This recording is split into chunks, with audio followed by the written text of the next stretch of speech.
Chapter 13. I now hasten to the more moving part of my story. I shall relate events that impressed me with feelings which, from what I had been, have made me what I am. Spring advanced rapidly. The weather became fine, and the skies cloudless. It surprised me that what before was desert and gloomy should now bloom with the most beautiful flowers and verdure. My senses were gratified and refreshed by 1,000 scents of delight and 1,000 sights of beauty.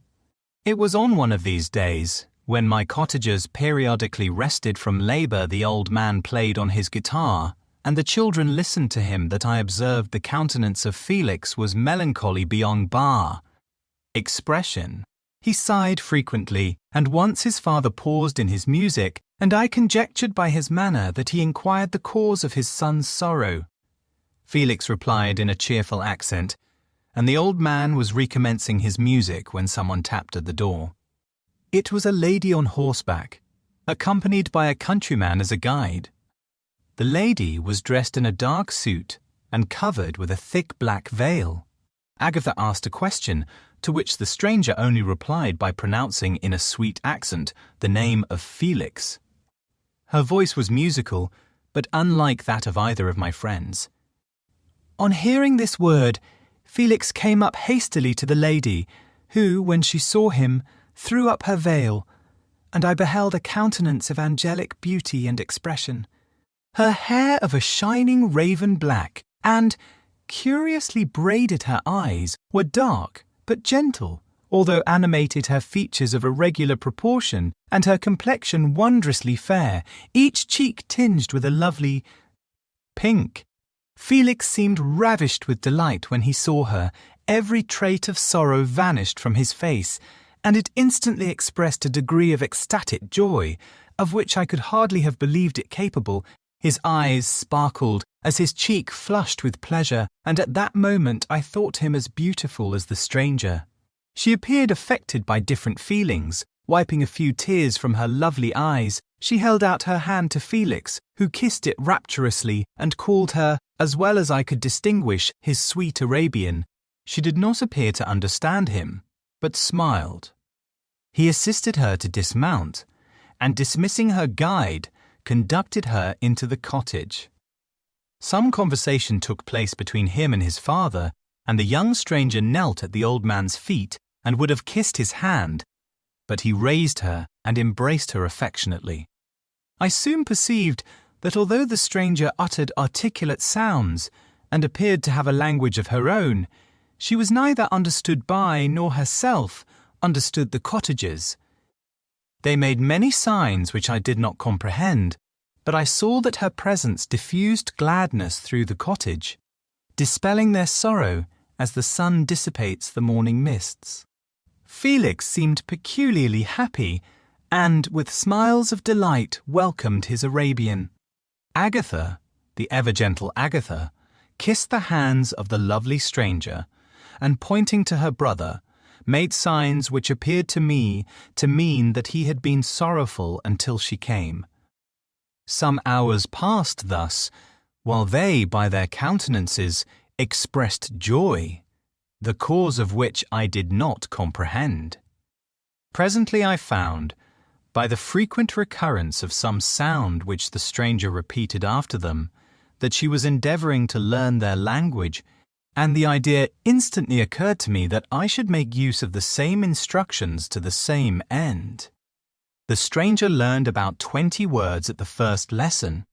Most of them, indeed, were those which I had before understood, but I profited by the others. As night came on, Agatha and the Arabian retired early. When they separated, Felix kissed the hand of the stranger and said, "Good night, sweet Safi." He sat up much longer, conversing with his father, and, by the frequent repetition of her name, I conjectured that their lovely guest was the subject of their conversation. I ardently desired to understand them, and bent every faculty towards that purpose, but found it utterly impossible. The next morning Felix went out to his work, and after the usual occupations of Agatha were finished, the Arabian sat at the feet of the old man, and taking his guitar, played some airs so entrancingly beautiful that they at once drew tears of sorrow and delight from my eyes. She sang, and her voice flowed in a rich cadence, swelling or dying away like a nightingale of the woods. When she had finished, she gave the guitar to Agatha, who at first declined it. She played a simple air, and her voice accompanied it in sweet accents, but unlike the wondrous strain of the stranger. The old man appeared enraptured and said some words which Agatha endeavoured to explain to Safie, and by which he appeared to wish to express that she bestowed on him the greatest delight by her music. The days now passed as peaceably as before, with the sole alteration that joy had taken place of sadness in the countenances of my friends. Safie was always gay, and happy she and I improved rapidly in the knowledge of language, so that in 2 months I began to comprehend most of the words uttered by my protectors. In the meanwhile also the black ground was covered with herbage, and the green banks interspersed with innumerable flowers, sweet to the scent and the eyes, stars of pale radiance among the moonlight woods. The sun became warmer, the nights clear and balmy, and my nocturnal rambles were an extreme pleasure to me, although they were considerably shortened by the late setting and early rising of the sun, for I never ventured abroad during daylight, fearful of meeting with the same treatment I had formerly endured in the first village which I entered. My days were spent in close attention, that I might more speedily master the language, and I may boast that I improved more rapidly than the Arabian, who understood very little and conversed in broken accents. Whilst I comprehended and could imitate almost every word that was spoken. While I improved in speech, I also learned the science of letters as it was taught to the stranger, and this opened before me a wide field for wonder and delight. The book from which Felix instructed Safie was Volney's Ruins of Empires. I should not have understood the purport of this book had not Felix, in reading it, given very minute explanations. He had chosen this work, he said, because the declamatory style was framed in imitation of the Eastern authors. Through this work, I obtained a cursory knowledge of history and a view of the several empires at present existing in the world. It gave me an insight into the manners, governments, and religions of the different nations of the earth. I heard of the slothful Asiatics, of the stupendous genius and mental activity of the Grecians, of the wars and wonderful virtue of the early Romans, of their subsequent degenerating, of the decline of that mighty empire, of chivalry, Christianity, and kings. I heard of the discovery of the American hemisphere and wept with Safie over the hapless fate of its original inhabitants. These wonderful narrations inspired me with strange feelings. Was man indeed at once so powerful, so virtuous and magnificent, yet so vicious and base? He appeared at one time a mere scion of the evil principle, and at another as all that can be conceived of noble and godlike. To be a great and virtuous man appeared the highest honour that can befall a sensitive being. To be base and vicious, as many on record have been, appeared the lowest degradation, a condition more abject than that of the blind mole or harmless worm. For a long time I could not conceive how one man could go forth to murder his fellow, or even why there were laws and governments. But when I heard details of vice and bloodshed, my wonder ceased, and I turned away with disgust and loathing. Every conversation of the cottagers now opened new wonders to me, while I listened to the instructions which Felix bestowed upon the Arabian. The strange system of human society was explained to me. I heard of the division of property, of immense wealth and squalid poverty, of rank, descent, and noble blood. The words induced me to turn towards myself. I learned that the possessions most esteemed by your fellow creatures were high and unsullied descent united with riches. A man might be respected with only his Fakenixe.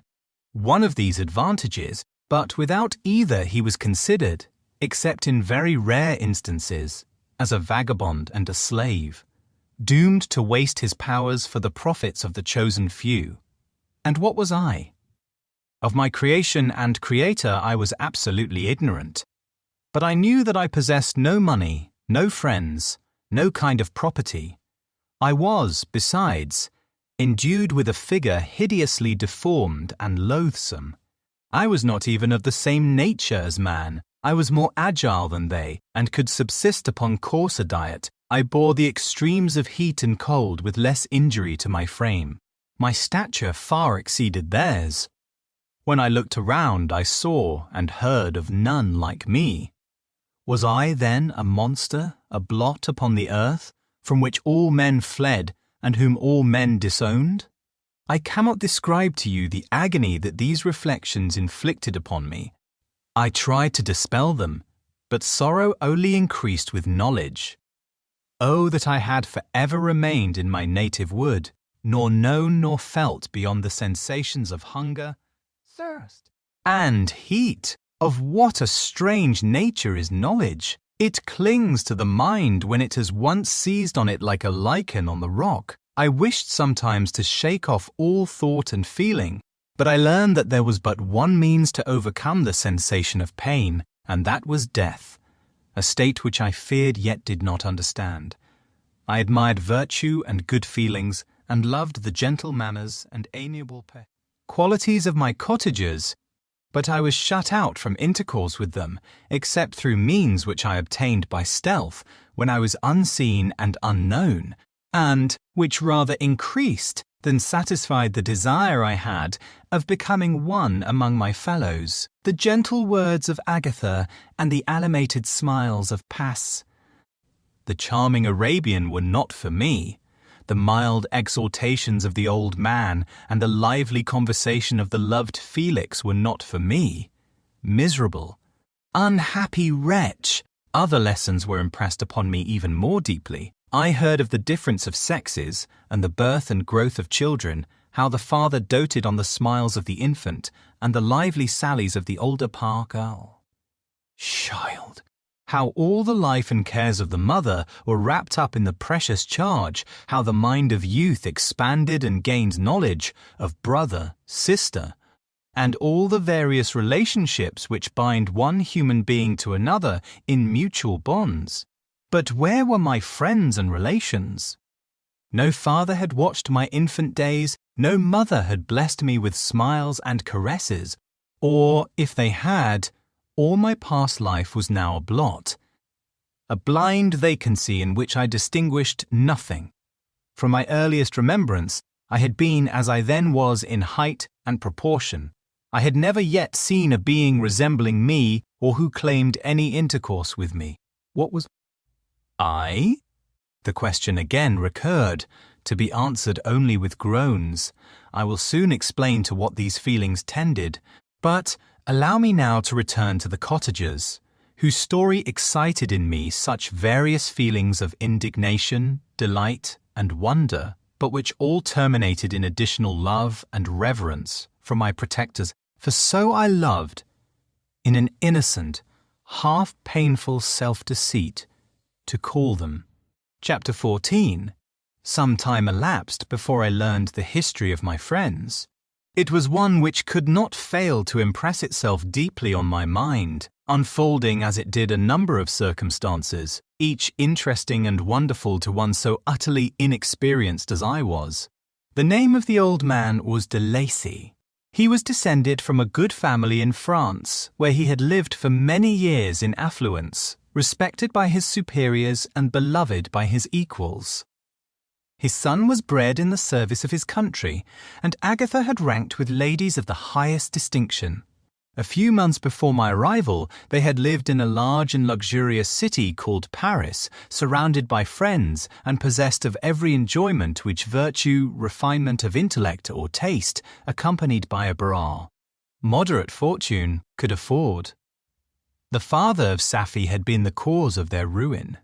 He was a Turkish merchant and had inhabited Paris for many years, when, for some reason which I could not learn, he became obnoxious to the government. He was seized and cast into prison the very day that Safie arrived from Constantinople to join him.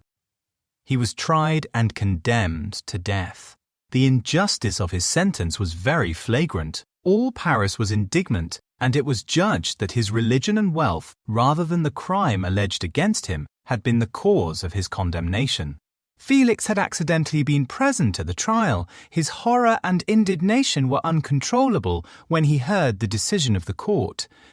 He made, at that moment, a solemn vow to deliver him, and then looked around for the means. After many fruitless attempts to gain admittance to the prison, he found a strongly grated window in an unguarded part of the building, which lighted the dungeon of the unfortunate Muhammadan, who, loaded with chains, waited in despair the execution of the barbarous sentence. Felix visited the grate at night and made known to the prisoner his intentions in his favor. The Turk, amazed and delighted, endeavored to kindle the zeal of his deliverer by promises of reward and wealth. Felix rejected his offers with contempt, yet when he saw the lovely Saifi, who was allowed to visit her father and who by her gestures expressed her lively gratitude, the youth could not help owning to his own mind that the captive possessed a treasure which would fully reward his toil and hazard. The Turk quickly perceived the impression that his daughter had made on the heart of Felix, and endeavored to secure him more entirely in his interests by the promise of her hand in marriage so soon as he should be conveyed to a place of safety. Felix was too delicate to accept this offer, yet he looked forward to the probability of the event as to the consummation of his happiness. During the ensuing days, while the preparations were going forward for the escape of the merchant, the zeal of Felix was warmed by several letters that he received from this lovely girl, who found means to express her thoughts in the language of her lover by the aid of an old man, a servant of her father who understood French. She thanked him in the most ardent terms for his intended services towards her parent, and at the same time she gently deplored her own fate. I have copies of these letters, for I found means, during my residence in the hovel, to procure the implements of writing, and the letters were often in the hands of Felix or Agatha. Before I depart, I will give them to you. They will prove the truth of my tale. But at present, as the sun is already far declined, I shall only have time to repeat the substance of them to you. Saifi related that her mother was a Christian Arab, seized and made a slave by the Turks. Recommended by her beauty, she had won the heart of the father of Safi, who married her.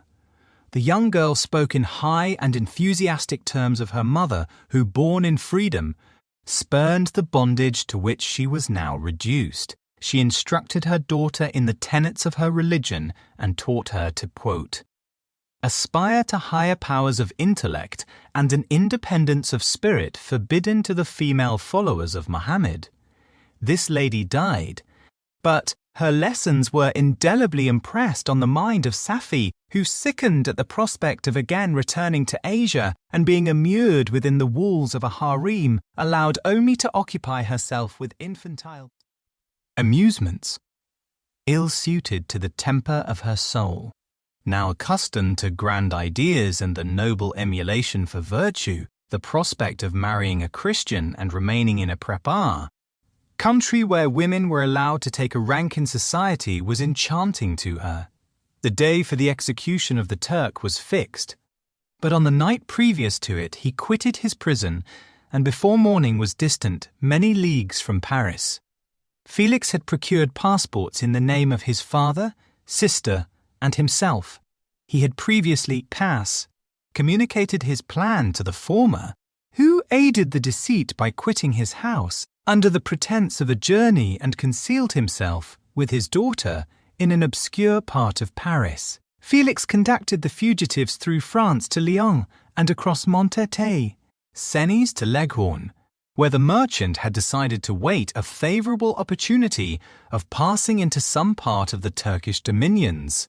Safi resolved to remain with her father until the moment of his departure, before which time the Turk renewed his promise that she should be united to his deliverer, and Felix remained with them in expectation of that event, and in the meantime he enjoyed the society of the Arabian, who exhibited towards him the simplest and tenderest affection.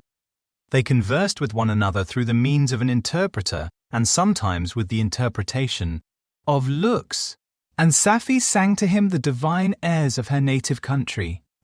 The Turk allowed this intimacy to take place and encouraged the hopes of the youthful lovers, while in his heart he had formed far other plans. He loathed the idea that his daughter should be united to a Christian, but he feared the resentment of Felix if he should appear lukewarm. For he knew that he was still in the power of his deliverer if he should choose to betray him to the Italian state which they inhabited. He revolved 1,000 plans by which he should be enabled to prolong the deceit until it might be no longer necessary, and secretly to take his daughter with him when he departed. His plans were facilitated by the news which arrived from Paris. The government of France were greatly enraged at the escape of their victim, and spared no pains to detect and punish his deliverer. The plot of Felix was quickly discovered, and De Lacy and Agatha were thrown into prison. The news reached Felix and roused him from his dream of pleasure. His blind and aged father and his gentle sister lay in a noisome dungeon while he enjoyed the power, free air, and the society of her who he loved. This idea was torture to him. He quickly arranged with the Turk that if the latter should find a favourable opportunity for escape before Felix could return to Italy, Safi should remain as a boarder at a convent at Leghorn, and then, quitting the lovely Arabian, he hastened to Paris and delivered himself up to the vengeance of the law, hoping to free De Lacy and Agatha by this proceeding. He did not succeed. They remained confined for 5 months before the trial took place, the result of which deprived them of their fortune and condemned them to a perpetual exile from their native country. They found a miserable asylum in the cottage in Germany where I discovered them. Felix soon learned that the treacherous Turk, for whom he and his family endured such unheard-of oppression, on discovering that his deliverer was thus reduced to poverty and ruin, became a traitor to good feeling and honour, and had quitted Italy with his daughter, insultingly sending Felix a pittance of money to aid him, as he said, in some plan of future maintenance. Such were the events that preyed on the heart of Felix and rendered him, when I first saw him, the most miserable of his family.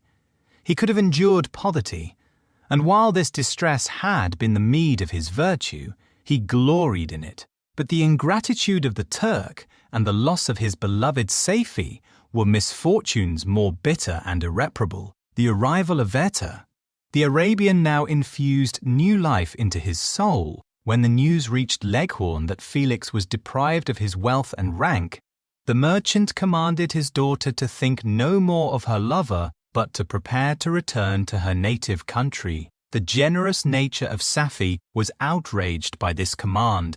She attempted to expostulate with her father, but he left her angrily, reiterating his tyrannical mandate. A few days after, the Turk entered his daughter's apartment and told her hastily that he had reason to believe that his residence at Leghorn had been divulged, and that he should speedily be delivered up to the French government. He had consequently hired a vessel to convey him to Constantinople, for which city he should sail in a few hours. He intended to leave his daughter under the care of a confidential servant, to follow at her leisure with the greater part of his property, which had not yet arrived at Leghorn. When alone, Safi resolved in her own mind the plan of conduct, but it would become her to pursue in this emergency. A residence in Turkey was abhorrent to her. Her religion and her feelings were alike averse to it. By some papers of her father, which fell into her hands, she heard of the exile of her lover and learnt the name of the spot where he then resided. She hesitated some time, but at length she formed her determination. Taking with her some jewels that belonged to her and a sum of money, she quitted Italy with an attendant, a native of Leghorn, but who understood the common language of Turkey, and departed for Germany. She arrived in safety at a town about 20 leagues from the cottage of De Lacy when her attendant fell dangerously ill. Safi nursed her with the most devoted affection, but the poor girl Cole died, and the Arabian was left alone, unacquainted with the language of the country and utterly ignorant of the customs of the world. She fell, however, into good hands. The Italian had mentioned the name of the spot for which they were bound, and after her death, the woman of the house in which they had lived took care that Safi should arrive in safety at the cottage of her lover. Chapter 15. Such was the history of my beloved cottagers. It impressed me deeply. I learned from the views of social life which it developed to admire their virtues and to deprecate the vices of mankind. As yet, I looked upon crime as a distant evil. Benevolence and generosity were ever present before me, inciting within me a desire to become an actor in the busy scene where so many admirable qualities were called forth and displayed. But, in giving an account of the progress of my intellect, I must not omit a circumstance which occurred in the beginning of the month of August of the same year. One night during my accustomed visit to the neighbouring wood, where I collected my own food and brought home firing for my protectors, I found on the ground 11 portmanteaux containing several articles of dress, some books. I eagerly seized the prize and returned with it to my hovel. Fortunately, the books were written in the language, the elements of which I had acquired at the cottage. They consisted of Paradise Lost, a volume of Plutarch's Lives, and the Sorrows of Werther. The possession of these treasures gave me extreme delight. I now continually studied and exercised my mind upon these histories, whilst my friends were employed in their ordinary occupations. I can hardly describe to you the effect of these books. They produced in me an infinity of new images and feelings that sometimes raised me to ecstasy, but more frequently sunk me into the lowest dejection. In the Sorrows of Werther, besides the interest of its simple and affecting story, so many opinions are canvassed and so many lights thrown upon what had hitherto been to me obscure subjects that I found in it a never-ending source of speculation and astonishment. The gentle and domestic manners it described, combined with lofty sentiments and feelings, which had for their object something out of self, accorded well with my experience among my protectors and with the wants which were forever alive in my own bosom. But I thought Werther himself a more divine being than I had ever beheld or imagined. His character contained no pretension, but it sank deep. The disquisitions upon death and suicide were calculated to fill me with wonder. I did not pretend to enter into the merits of the case, yet I inclined towards the opinions of the hero, whose extinction I wept, without precisely understanding it. As I read, however, I applied much personally to my own feelings and condition. I found myself similar yet, at the same time, strangely unlike to the beings concerning whom I read and to whose conversation I was a listener. I sympathized with, and partly understood them, but I was unformed in mind. I was dependent on none, and related to none. The path of my departure was free, and there was none to lament my annihilation. My person was hideous, and my stature gigantic. What did this mean? Who was I? What was I? Whence did I come? What was my destination? These questions continually recurred, but I was unable to solve them. The volume of Plutarch's Lives which I possessed contained the histories of the first founders of the ancient republics. This book had a far different effect upon me from the Sorrows of Werther. I learned from Werther's imaginations, despondency and gloom, but Plutarch taught me high thoughts. He elevated me above the wretched sphere of my own reflections to admire and love the heroes of past ages. Many things I read surpassed my understanding and experience. I had a very confused knowledge of kingdoms, wide extents of country, mighty rivers, and boundless seas. But I was perfectly unacquainted with towns and large assemblages of men. The cottage of my protectors had been the only school in which I had studied human nature, but this book developed new and mightier scenes of action. I read of men concerned in public affairs, governing or massacring their species. I felt the greatest ardour for virtue rise within me, and abhorrence for vice, as far as I understood the signification of those terms, relative as they were, as I applied them, to pleasure and pain alone. Induced by these feelings, I was of course led to admire peaceable lawgivers, Neuma, Solon, and Lycurgus, in preference to Romulus and Theseus. The patriarchal lives of my protectors caused these impressions to take a firm hold on my mind. Perhaps, if my first introduction to humanity had been made by a young soldier, burning for glory and slaughter, I should have been imbued with different sensations. The Paradise Lost excited different and far deeper emotions. I read it, as I had read the other volumes which had fallen into my hands, as a true history. It moved every feeling of wonder and awe that the picture of an omnipotent God warring with his creatures was capable of exciting. I often referred the several situations, as their similarity struck me, to my own. Like Adam, I was apparently united by no link to any other being in existence, but his state was far different from mine in every other respect. He had come forth from the hands of God a perfect creature, happy and prosperous, guarded by the especial care of his Creator. He was allowed to converse with and acquire knowledge from beings of a superior nature, but I was wretched, helpless, and alone. Many times I considered Satan as the fitter emblem of my condition, for often, like him, when I viewed the bliss of my protectors, the bitter gall of envy rose within me. Another circumstance strengthened and confirmed these feelings. Soon after my arrival in the hovel, I discovered some papers in the pocket of the dress which I had taken from your laboratory. At first I had neglected them, but now that I was able to decipher the characters in which they were written, I began to study them with diligence. It was your journal of the 4 months that preceded my creation. You minutely described in these papers every step you took in the progress of your work. This history was mingled with accounts of domestic occurrences. You doubtless recollect these papers. Here they are.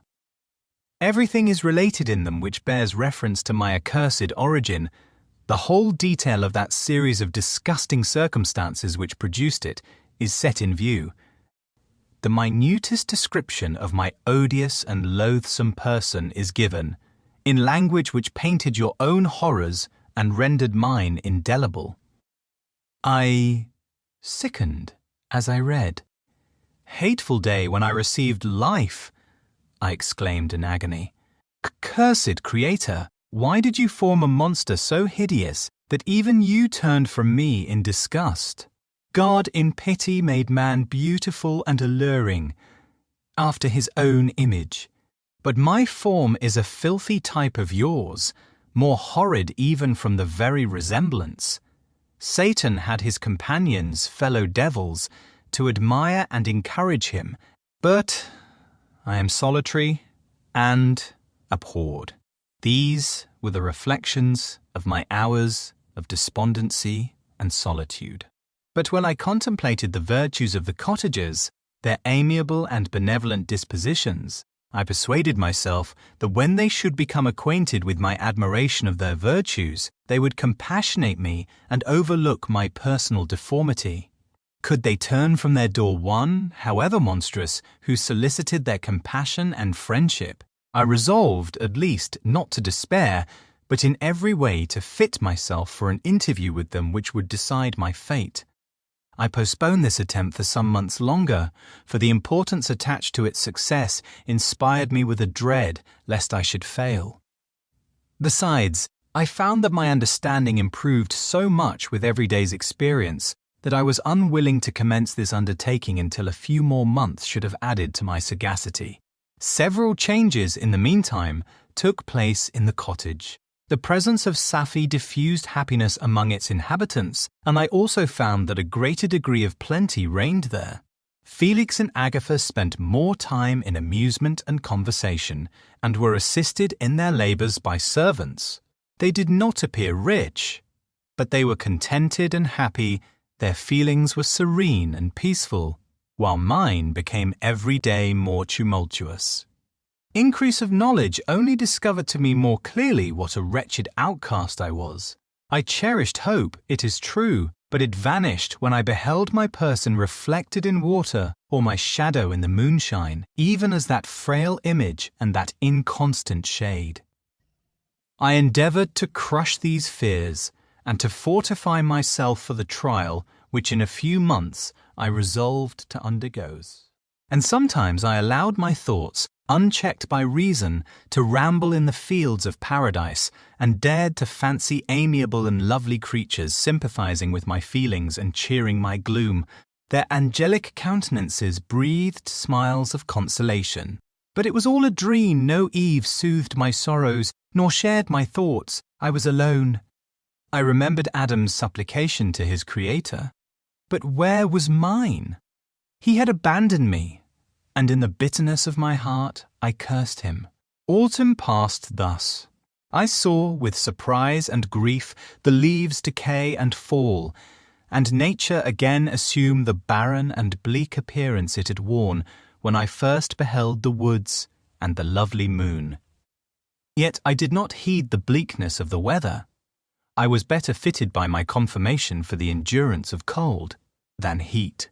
But my chief delights were the sight of the flowers, the birds, and all the gay apparel of summer. When those deserted me, I turned with more attention towards the cottagers. Their happiness was not decreased by the absence of summer. They loved and sympathized with one another, and their joys, depending on each other, were not interrupted by the casualties that took place around them. The more I saw of them, the greater became my desire to claim their protection and kindness. My heart yearned to be known and loved by these amiable creatures. To see their sweet looks directed towards me with affection was the utmost limit of my ambition. I dared not think that they would turn them from me with disdain and horror. The poor that stopped at their door were never driven away. I asked, it is true, for greater treasures than a little food or rest. I required kindness and sympathy, but I did not believe myself utterly unworthy of it. The winter advanced, and an entire revolution of the seasons had taken place since I awoke into life. My attention at this time was solely directed towards my plan of introducing myself into the cottage of my protectors. I revolved many projects, but that, on which I finally fixed, was to enter the dwelling when the blind old man should be alone. I had sagacity enough to discover that the unnatural hideousness of my person was the chief object of horror with those who had formerly beheld me. My voice, although harsh, had nothing terrible in it. I thought, therefore, that if in the absence of his children I could gain the goodwill and mediation of the old de Lacy, I might by his means be tolerated by my younger protectors. One day, when the sun shone on the red leaves that strewed the ground and diffused cheerfulness, although it denied warmth, Safie, Agatha, and Felix departed on a long country walk, and the old man, at his own desire, was left alone in the cottage. When his children had departed, he took up his guitar and played several mournful but sweet airs.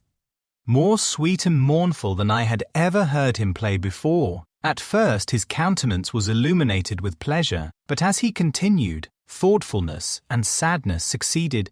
At length, laying aside the instrument, he sat absorbed in reflection. My heart beat quick. This was the hour and moment of trial, which would decide my hopes or realize my fears. The servants were gone to a neighboring fair. All was silent in and around the cottage. It was an excellent opportunity.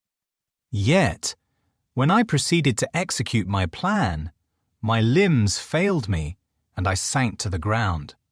Again I rose, and exerting all the firmness of which I was master, removed the planks which I had placed before my hovel to conceal my retreat. The fresh air revived me, and with renewed determination I approached the door of their cottage. I knocked. "Who is there?" said the old man. "Come in." I entered. Pardon this intrusion, said I Crow. I am a traveller in want of a little rest. You would greatly oblige me if you would allow me to remain a few minutes before the fire. Enter, said De Lacy, and I will try in what manner I can to relieve your wants. But, unfortunately, my children are from home, and as I am blind, I am afraid I shall find it difficult to procure food for you. Do not trouble yourself. My kind host, I have food fools. It is warmth and rest only that I need. I sat down, and a silence ensued. I knew that every minute was precious to me, yet I remained irresolute in what manner to commence the interview, when the old man addressed me. By your language, stranger, I suppose you are my countrymen. Are you French? No, but I was educated by a French family and understand that language only. I am now going to claim the protection of some friends, whom I sincerely love, and of whose favour I have some hopes. Are they Germans? No, they are French. But let us change the subject. I am an unfortunate and deserted creature. I look around, and I have no relation or friend upon earth. These amiable people to whom I go have never seen me, and know little of me. I am full of fears, for if I fail there, I am an outcast in the world forever. Do not despair. To be friendless is indeed to be unfortunate, but the hearts of men, when unprejudiced by any obvious self-interest, are full of brotherly love and charity. Rely, therefore, on your hopes. And, if these friends are good and amiable, do not despair. They are kind. They are the most excellent creatures in the world, but, unfortunately, they are prejudiced against me. I have good dispositions. My life has been hitherto harmless and in some degree beneficial, but a fatal prejudice clouds their eyes, and where they ought to see a feeling and kind friend, they behold only a detestable monster. That is indeed unfortunate, but if you are really blameless, cannot you undeceive them? I am about to undertake that task, and it is on that account that I feel so many overwhelming terrors. I tenderly love these friends. I have, unknown to them, been for many months in the habits of daily kindness towards them. But they believe that I wish to injure them, and it is that prejudice which I wish to overcome. Where do these friends reside? Near this spot. The old man paused and then continued, If you will unreservedly confide to me the particulars of your tale, I perhaps may be of use in undeceiving them. I am blind and cannot judge of your countenance. But there is something in your words which persuades me that you are sincere. I am poor and an exile, but it will afford me true pleasure to be in any way serviceable to a human creature. Excellent man, I thank you and accept your generous offer. You raise me from the dust by this kindness, and I trust that, by your aid, I shall not be driven from the society and sympathy of your fellow creatures. Heaven forbid, even if you were really criminal, for that can only drive you to desperation and not instigate you to virtue. I also am unfortunate. I and my family have been condemned, although innocent judge, therefore, if I do not feel for your misfortunes. How can I thank you, my best and only benefactor? From your lips first have I heard the voice of kindness directed towards me. I shall be forever grateful. And your present humanity assures me of success with those friends whom I am on the point of meeting. May I know the names and residence of those friends? I paused. This, I thought, was the moment of decision which was to rob me of or bestow happiness on me forever. I struggled vainly for firmness sufficient to answer him, but the effort destroyed all my remaining strength. I sank on the chair and sobbed aloud. At that moment I heard the steps of my younger protectors. I had not a moment to lose, but seizing the hand of the old man, I cried, Now is the time! Save and protect me! You and your family are the friends whom I seek. do not you desert me in the hour of trial." "Great God!" exclaimed the old man. "Who are you?" At that instant the cottage door was opened, and Felix, Safie, and Agatha entered. Who can describe their horror and consternation on beholding me? Agatha fainted, and Safie, unable to attend to her friend, rushed out of the cottage.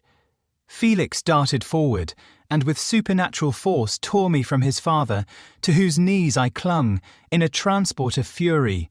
He dashed me to the ground and struck me violently with a stick. I could have torn him limb from limb as the lion rends the antelope, but my heart sank within me as with bitter sickness, and I refrained. I saw him on the point of repeating his blow, when, overcome by pain and anguish, I quitted the cottage, and in the general tumult escaped unperceived to my hovel. Chapter 16. Cursed, cursed Creator! Why did I live? Why, in that instant, did I not extinguish the spark of existence which you had so wantonly bestowed? I know not despair had not yet taken possession of me. My feelings were those of rage and revenge. I could with pleasure have destroyed the cottage and its inhabitants, and have glutted myself with their shrieks and misery. When night came, I quitted my retreat and wandered in the wood, and now, no longer restrained by the fear of discovery, I gave vent to my anguish in fearful howlings. I was like a wild beast that had broken the toils, destroying the objects that obstructed me, and ranging through the wood with a stag-like swiftness. Oh, what a miserable night I passed! The cold stars shone in mockery, and the bare trees waved their branches above me now and then. The sweet voice of a bird burst forth amidst the universal stillness. All, save I, were at rest or in enjoyment. I, like the arch-fiend, bore a hell within me, and finding myself unsympathized with, wished to tear up the trees, spread havoc and destruction around me, and then to have sat down and enjoyed the ruin. But this was a luxury of sensation that could not endure. I became fatigued with excess of bodily exertion, and sank on the damp grass in the sick impotence of despair. There was none among the myriads of men that existed who would pity or assist me, and should I feel kindness towards my enemies? No. From that moment I declared everlasting war against the species, and more than all, against him who had formed me and sent me forth to this insupportable misery. The sun rose, I heard the voices of men, I knew that it was impossible to return to my retreat during that day. Accordingly, I hid myself in some thick underwood, determining to devote the ensuing hours to reflection on my situation.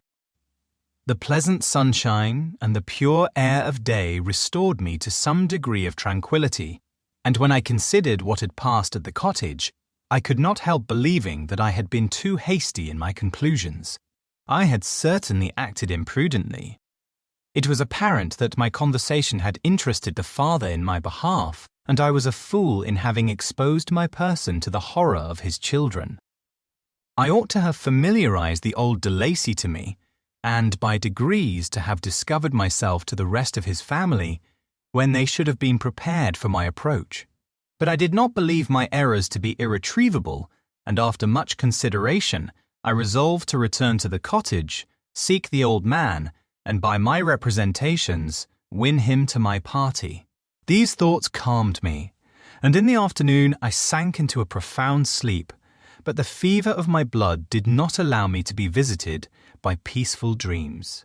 The horrible scene of the preceding day was forever acting before my eyes. The females were flying, and the enraged Felix tearing me from his father's feet. I awoke exhausted, and finding that it was already night, I crept forth from my hiding place and went in search of food.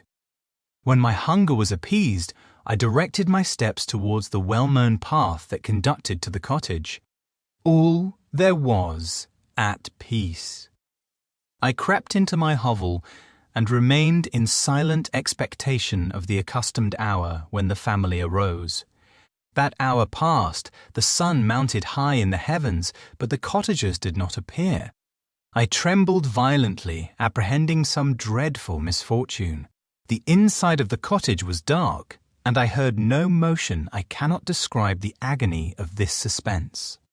Presently 2 countrymen passed by, but pausing near the cottage, they entered into conversation, using violent gesticulations.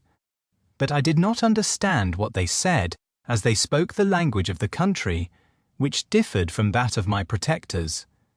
Soon after, however, Felix approached with another man. I was surprised, as I knew that he had not quitted the cottage that morning, and waited anxiously to discover from his discourse the meaning of these unusual appearances. "Do you consider," said his companion to him, "that you will be obliged to pay 3 months' rent, and to lose the produce of your garden? I do not wish to take any unfair advantage, and I beg, therefore, that you will take some days to consider of your determination." "It is utterly useless," replied Felix. "We can never again inhabit your cottage. The life of my father is in the greatest danger. Owing to the dreadful circumstance that I have related, my wife and my sister will never recover from their horror. I entreat you not to reason with me any more. Take possession of your tenement, and let me fly from this place." Felix trembled violently as he said this. He and his companion entered the cottage, in which they remained for a few minutes, and then departed. I never saw any of the family of de Lacy more. I continued for the remainder of the day in my hovel in a state of utter and stupid despair. My protectors had departed and had broken the only link that held me to the world. For the first time the feelings of revenge and hatred filled my bosom, and I did not strive to control them, but allowing myself to be borne away by the stream, I bent my mind towards injury and death. When I thought of my friends, of the mild voice of de Lacy, the gentle eyes of Agatha, and the exquisite beauty of the Arabian, these thoughts vanished, and a gush of tears somewhat soothed me. But again, when I reflected that they had spurned and deserted me, anger returned, a rage of anger, and unable to injure anything human, I turned my fury towards inanimate objects. As night advanced, I placed a variety of combustibles around the cottage, and after having destroyed every vestige of cultivation in the garden, I waited with forced impatience until the moon had sunk to commence my Carnewey's operations. As the night advanced, a fierce wind arose from the woods and quickly dispersed the clouds that had lighted in the heavens. The blast tore along like a mighty avalanche, and produced a kind of insanity in my spirits that burst all bounds of reason and reflection. I lighted the dry branch of a tree and danced with fury around the devoted cottage, my eyes still fixed on the western horizon, the edge of which the moon nearly touched. A part of its orb was at length hid, and I waved my brand. It sank, and with a loud scream I fired the straw and heath and bushes which I had collected. The wind fanned the fire, and the cottage was quickly enveloped by the flames, which clung to it and licked it with their forked and destroying tongues. As soon as I was convinced that no assistance could save any part of the habitation, I quitted the scene and sought for refuge in the woods. And now, with the world before me, whither should I bend my steps? I resolved to fly far from the scene of my misfortunes, but to me, hated and despised, every country must be equally horrible. At length, the thought of you crossed my mind. I learned from your papers that you were my father, my creator, and to whom could I apply with more fitness than to him who had given me life?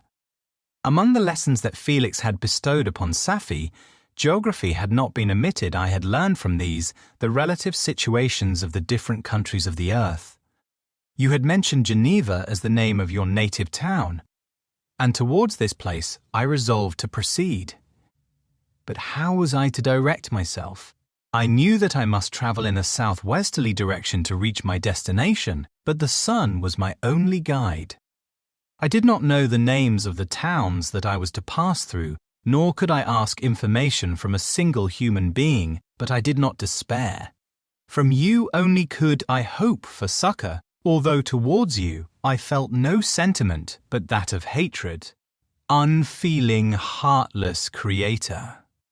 You had endowed me with perceptions and passions, and then cast me abroad an object for the scorn and horror of mankind.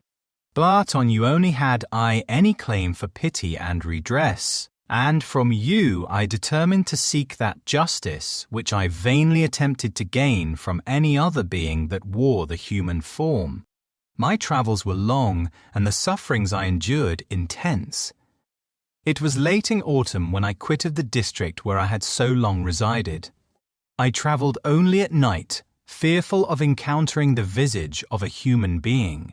Nature decayed around me, and the sun became heatless, rain and snow poured around me, mighty rivers were frozen, the surface of the earth was hard and chill and bare, and I found no shelter. Oh, earth! How often did I imprecate curses on the cause of my being? The mildness of my nature had fled, and all within me was turned to gall and bitterness. The nearer I approached to your habitation, the more deeply did I feel the spirit of revenge enkindled in my heart. Snow fell, and the waters were hardened, but I rested not. A few incidents now and then directed me, and I possessed a map of the country, but I often wandered wide from my path. The agony of my feelings allowed me no respite. No incident occurred from which my rage and misery could not extract its food. But a circumstance that happened when I arrived on the confines of Switzerland, when the sun had recovered its warmth, and the earth again began to look green, confirmed in an especial manner the bitterness and horror of my feelings. I generally rested during the day and travelled only when I was secured by night from the view of man. One morning, however, finding that my path lay through a deep wood, I ventured to continue my journey after the sun had risen. The day, which was one of the first of spring, cheered even me by the loveliness of its sunshine and the balminess of the air. I felt emotions of gentleness and pleasure that had long appeared dead revive within me. Half surprised by the novelty of these sensations, I allowed myself to be borne away by them, and forgetting my solitude and deformity, dared to be happy.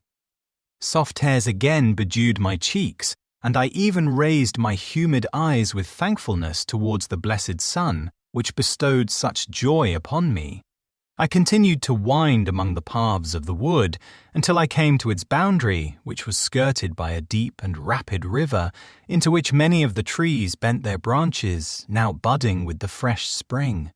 Here I paused, not exactly knowing what path to pursue, when I heard the sound of voices that induced me to conceal myself under the shade of a cypress.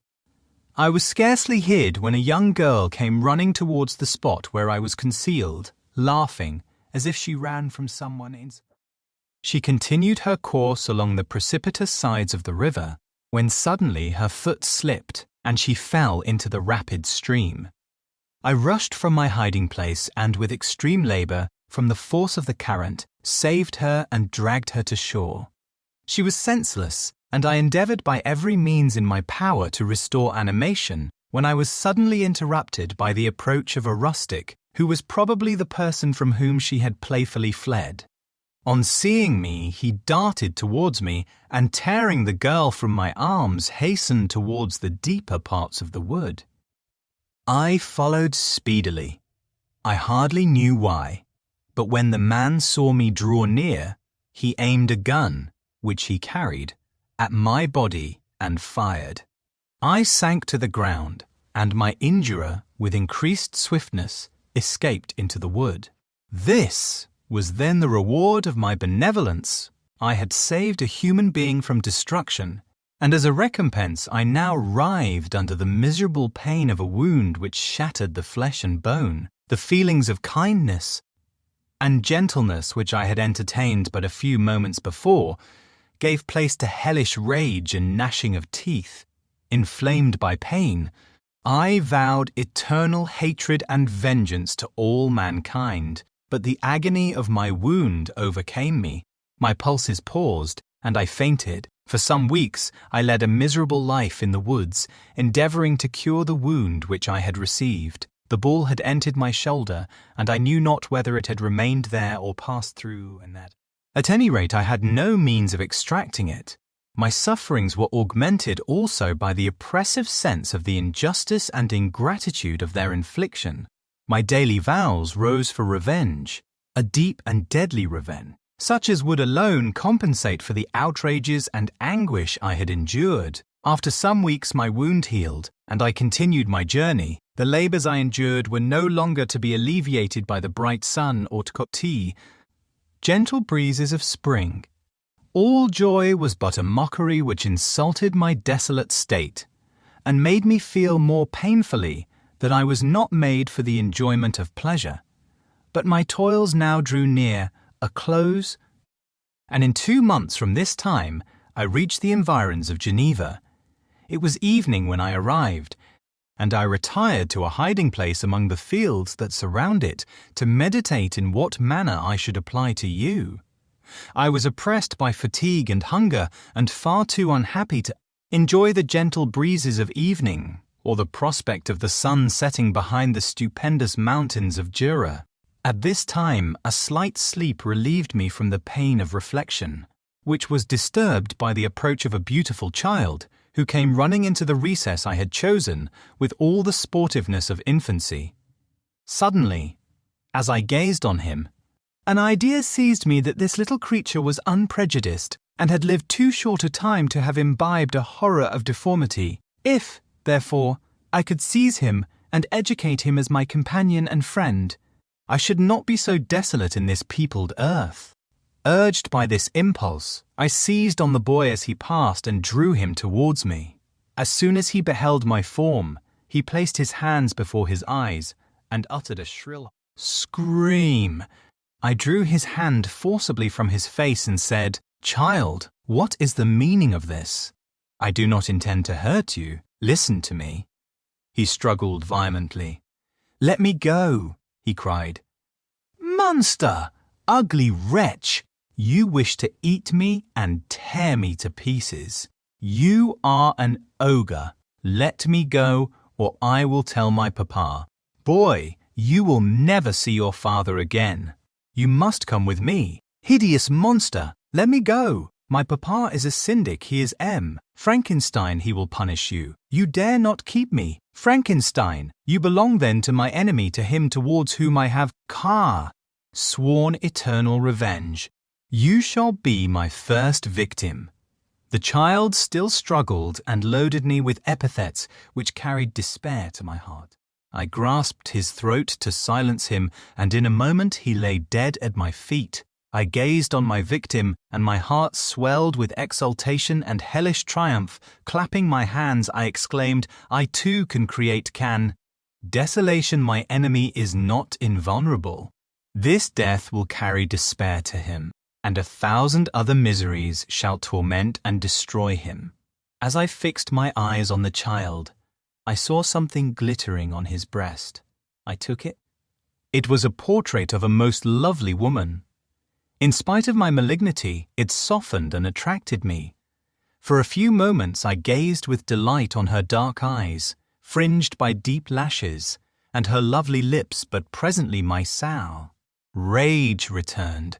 I remembered that I was forever deprived of the delights that such beautiful creatures could bestow, and that she whose resemblance I contemplated would, in regarding me, have changed that air of divine benignity to one expressive of disgust and affright. Can you wonder that such thoughts transported me with rage? I only wonder that at that moment, instead of venting my sensations in exclamations and agony, I did not rush among mankind and perish in the attempt to destroy them. While I was overcome by these feelings, I left the spot where I had committed the murder, and seeking a more secluded hiding place, I entered a barn which had appeared to me to be empty. A woman was sleeping on some straw. She was young, not indeed so beautiful as her whose portrait I held, but of an agreeable aspect and blooming in the loveliness of youth and health. Here, I thought, is one of those whose joy-imparting smiles are bestowed on all but me. And then I bent over her and whispered, "Awake, fairest. Thy lover is near, he who would give his life but to obtain one look of affection from thine eyes. My beloved, awake!" The sleeper stirred, a thrill of terror ran through me. Should she indeed awake, and see me, and curse me, and denounce the murderer? Thus would she assuredly act, if her darkened eyes opened and she beheld me. The thought was madness, it stirred the fiend within me, not I. But she shall suffer. The murder I have committed because I am forever robbed of all that she could give me, she shall atone. The crime had its source in her. Be hers the punishment. Thanks to the lessons of Felix and the sanguinary laws of man, I had learned now to work mischief. I bent over her and placed the portrait securely in one of the folds of her dress. She moved again, and I fled. For some days I haunted the spot where these scenes had taken place, sometimes wishing to see you, sometimes resolved to quit the world and its miseries forever. At length I wandered towards these mountains, and have ranged through their immense recesses, consumed by a burning passion which you alone can gratify. We may not part until you have promised to comply with my requisition. I am alone and miserable. Man will not associate with me, but one as deformed and horrible as myself would not deny herself to me. My companion must be of the same species and have the same defects. This being you must create.